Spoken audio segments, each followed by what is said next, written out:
Kim punches the leader in the face. He falls from the impact. The leader gets back up and charges at Kim, yelling. Kim tells him he should be thankful. Attacking your savior makes no sense. As the leader drops again, Kim kicks him. The girl fires her gun and shouts, asking if Deer is okay. Kim thinks he was too careless. In Arcane Seoul, people are more dangerous than monsters. He trusted too easily. He pulls out his gun and shoots the girl and the other guy. He won't make that mistake again. A bullet hits the wall. It's Deer. Kim considers killing him now to be safe. As he turns, Deer hits him. His legs have changed. He's awakened. Level 1, Superhuman. Kim's looking surprised. Awakening now? The game design is broken. In this world, any playable character can awaken. It's a basic system. Even at level 1, a superhuman can threaten someone with an automatic rifle. Deer turns, says he'll kill him, then disappears. Kim looks around. He's gone? Suddenly, Deer comes running off the wall. Kim realizes he's using movement skills to climb and strike. The ground smashes when Deer lands, but Kim dodges. Deer comes again, saying this one won't miss. A voice cuts in. Kim says he never planned to dodge. He blocks the attack and calls Deer an animal. He thinks the expandable baton was a smart purchase. A few hours earlier, Kim had been in a shop, wondering if a gun was worth it. But since he's a warrior class, there's a limit to how well he could use one.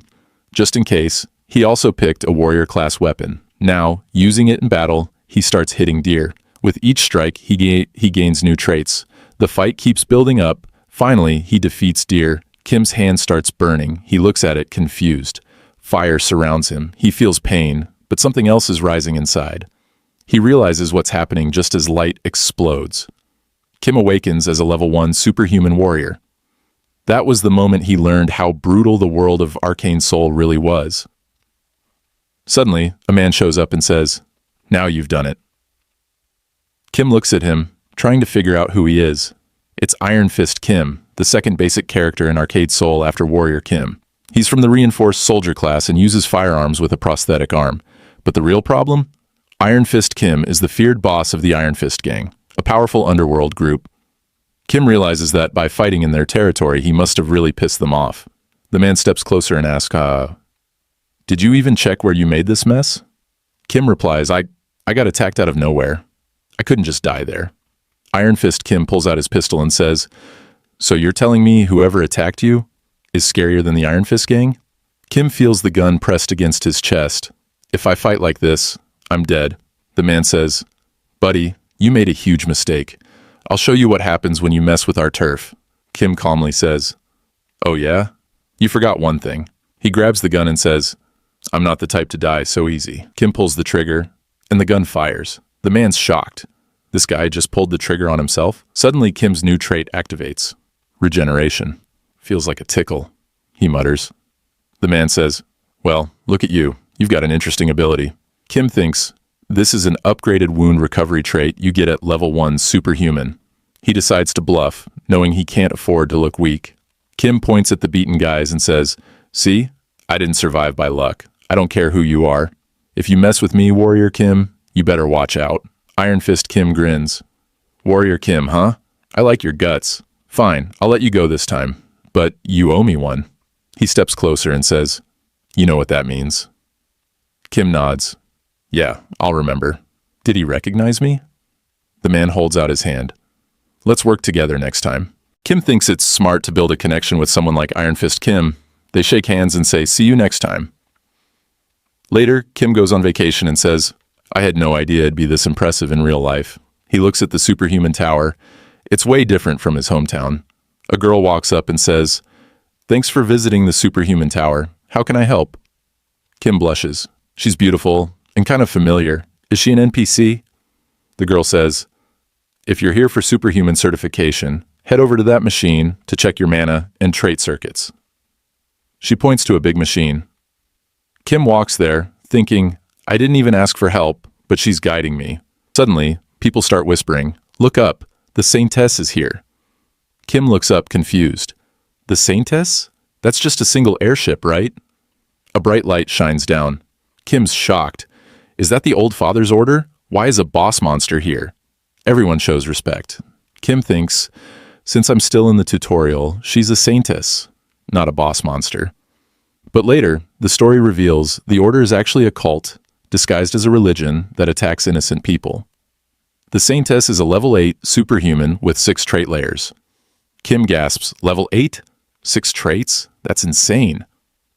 Not the time to be excited. A level 8 superhuman is basically a walking national-level weapon, powerful enough to destroy Seoul. If Kim said this out loud, people would think he's crazy. To avoid drawing attention, Kim lowers his displayed traits from 6 to 3 for certification. The Saintess watches him closely, then steps up and says, "You've got an interesting ability." Kim freezes. Whoa, she caught me off guard. He wonders, did she just notice I switched my traits? Everyone wondered why the Saintess would talk to Kim when he looked like an ordinary guy. She held his hand and asked for his name, and he nervously replied, "Warrior Kim." In Arcane Seoul, Kim knew that when a priest asked for your name, it meant something serious. The Saintess declared that on behalf of the Old Father's order, she was baptizing him and said the Old Father, Lord of the Black Gold Throne, desired rare powers like his and urged him to submit and find peace in this harsh world. The onlookers were jealous that Kim was being baptized by the first daughter of the Old Father herself. Kim panicked because he knew that receiving the baptism would bind him to the order and force him into the role of a paladin. He remembered that in the war against South Korea, the order would ultimately lose to Arcane Seoul's powerhouses. Unwilling to go down that path, he pulled his hand back like someone forced into investing in a crashing stock and flatly refused the baptism. The Saintess was surprised and gave him one more chance to reconsider, but he was firm. She warned him that though refusal was his right, the Old Father had already marked him, and a holy moat was now rooted in him. If he couldn't overcome it, then his free will was meaningless. Suddenly, Kim's body ignited in pain as he was afflicted by divine fever, a powerful debuff in Arcane Seoul that caused endless burning pain and stopped people from living normally.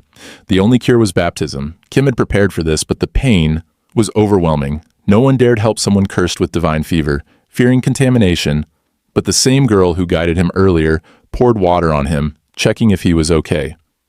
Kim was grateful. Her kindness gave him strength to push through.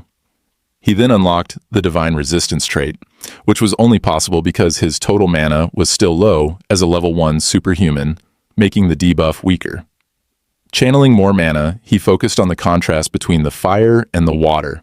With cold reason and burning pain colliding, he concentrated his inner energy to suppress the fever. This led to him unlocking the Mana Barrier trait, a key defensive ability for warriors. The girl asked if he was okay, and he confirmed that he was, thanks to her. The people around him were shocked that he had overcome divine fever, assuming he must have some sort of cheat skill. Kim knew it wasn't a complete solution, just a temporary defense using Mana Barrier, but at least the pain was gone. He even thought the black flame looked kind of cool. He proceeded to measure his mana and saw the numbers spike. The result stunned everyone. He was a level 1 superhuman with a 6-layered circuit. Everyone around whispered in awe, calling him a super rookie, and finally understanding why the Saintess had approached him. Kim sighed, realizing he had drawn far more attention than he wanted. His goal had been to grow stronger quietly. The receptionist congratulated him and said she had never seen someone start with a 6-layer circuit, then offered to help issue his official superhuman license. Kim finally received it and felt proud. He had worked hard for this. The girl began explaining the privileges of level 1 superhumans, but Kim cut her off, saying he already knew: reduced taxes, weapon rights, full tax exemptions with higher levels, immunity from arrest, free travel access, and more. She was surprised at how well-informed he was. He joked that he was a gaming addict, or rather, a superhumanology expert, and asked if there was a discreet exit he could take. She said she had already prepared a stealth cloak and secret passage for him. Grateful, Kim followed her and thanked her for taking such good care of him. She replied that it was no problem and that people had to help each other out. She said this was as far as she could take him due to rules, and Kim expressed his deep gratitude, saying her help had been more than enough. She wished him a safe journey back. Kim was touched. He hadn't expected to meet such a kind person in Arcane Seoul. She was beautiful too, and he promised himself that once he got stronger, he'd repay her. Suddenly, he remembered the business card she had given him. When he looked at the name on it, he was stunned. It read, Beck Soren. She was one of the 3 strongest SSR-ranked warrior characters in the game. Known as a berserker, her in-game appearance was terrifying. That's why he hadn't recognized her. He never imagined someone who once looked so scary could have been so kind. It left him wondering, what in the world happened to change her? Kim had been grinding low-level monster caves for a week straight and was already exhausted. Being a superhuman didn't feel rewarding at all when all he did was overwork himself to death for minimal gains. He had only cleared one cave and felt drained, mostly because all his traits were focused on sustaining the mana barrier. Without the ability to customize it for offense, progress was painfully slow. Plus, the divine fever debuff limited him from doing more productive work, and the only cure was an expensive potion called nectar, way out of his budget. While ignoring a persistent caller, he suddenly got an idea and headed to the director's office. The director greeted him enthusiastically, praising him as the famed warrior who overcame divine fever and began with a 6-layered circuit. Kim brushed off the flattery and asked if there was any job available with nectar as a reward. The director admitted it was tough, since such rewards only came from high-tier requests, but quickly changed his tone and claimed to have found one, clearly motivated by the chance to secure Kim in an exclusive contract. Kim knew the director would come through if he dangled a contract. The request was from a top-tier private military company, Number 1 Security, run by a married couple from powerful martial arts families. Despite their status, they had a problem. Their son, Seo Woo-jin, hadn't awakened as a superhuman even after turning 20. This was odd considering his bloodline, but rumors said he had level 8 mana without awakening. They needed a level 1 or higher warrior-type superhuman, perfect for Kim. Kim agreed to meet them and was surprised by their high mana levels, estimating them to be at least level 6 superhumans. The father acted dismissive, doubting Kim's abilities, while the mother apologized, saying the matter was sensitive. They couldn't reveal their son's condition until Kim accepted the request. Kim, understanding that they knew he needed nectar and that they had something to hide, agreed. When Woo-jin arrived, Kim immediately noticed he emitted no mana at all, and his gloves looked suspiciously like high-grade mana sealing gear. Kim realized the truth. Woo-jin had been baptized by the old father's order but had rejected it and sealed his mana to avoid divine fever, just like Kim had. The family had heard of Kim's miracle and reached out. Woo-jin admitted Kim was spot on and praised his deduction skills. Kim simply said it was all about understanding the situation.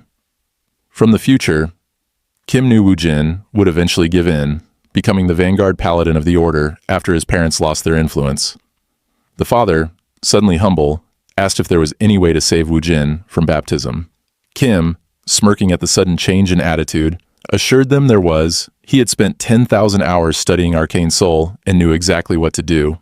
Looking at Woo-jin, Kim said he understood the pain and would help him through it. Woo-jin, moved by Kim's sincerity, smiled with hope. Kim celebrated internally. He had just recruited his future subordinate.